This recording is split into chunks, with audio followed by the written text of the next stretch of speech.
Hi, welcome to Wise Up, a walk through the book of Proverbs. Today is day 14, so we're in Proverbs chapter 14.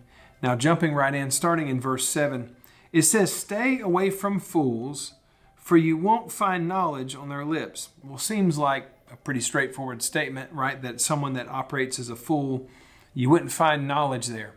Now remember, there's a distinction between knowledge and wisdom. Lots of people have knowledge or information, but they don't apply it.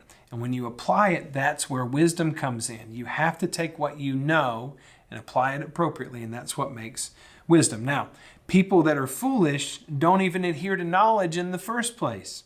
So when you come here to verse 7, stay away from people like that. It's not because you hate them, it's because you need people around you that will help you move forward. Now, I heard somebody say this, and you've probably heard it too. Show me your friends, and I'll show you your what?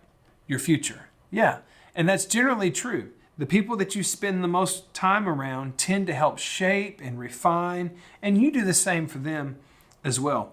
Verse 8 says, "The prudent understand where they are going, but fools deceive themselves." Now, I think this is interesting because a prudent person or a person that operates appropriately or has some sense about them, they understand where they're going.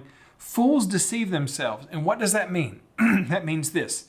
It means the idea that I say I'm going somewhere without actually going there. Or I say I'm going to arrive somewhere that I've never even been pointed in the first place.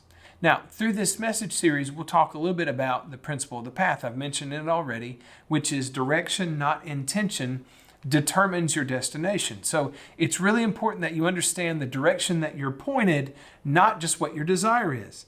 And so a prudent person understands where they're going, but a foolish person acts like, talks like, dreams and schemes, but never arrives. And God doesn't want that for any of us. God wants us to actually have an arrival.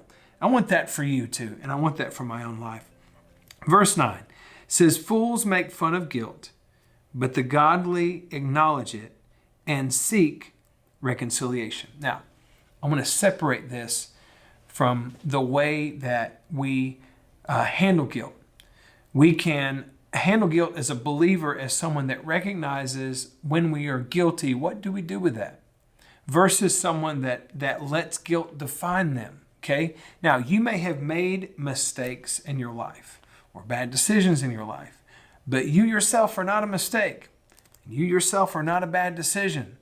And so someone said one time, failure is an event, not a person. So if it's an event that happened, it's something that took place, but it's not who you are, unless you choose to wear it and make it your identity. Fools make fun of guilt, though. So there's a place for guilt. But sometimes foolish people poke fun at, why do you feel bad about that? Why do you feel guilty about that? Oh, you think that's a big deal? But the godly acknowledge it and seek reconciliation. So when you are guilty, what do? You acknowledge it and you seek reconciliation. How can I reconcile? How can I get forgiveness? How can I move into a place of reestablishing a relationship, rebuilding trust, which trust is one of those things that can take years to build and moments to tear down. And none of us want to operate that way. Person after person after person have a story of where they wish they had been wise, but instead operated like a fool. So surround yourself with wise people. Listen to wisdom. Don't deceive yourself, and acknowledge when you do the wrong thing, and turn your heart back to God for reconciliation. I hope you'll continue to lean in as we wise up together.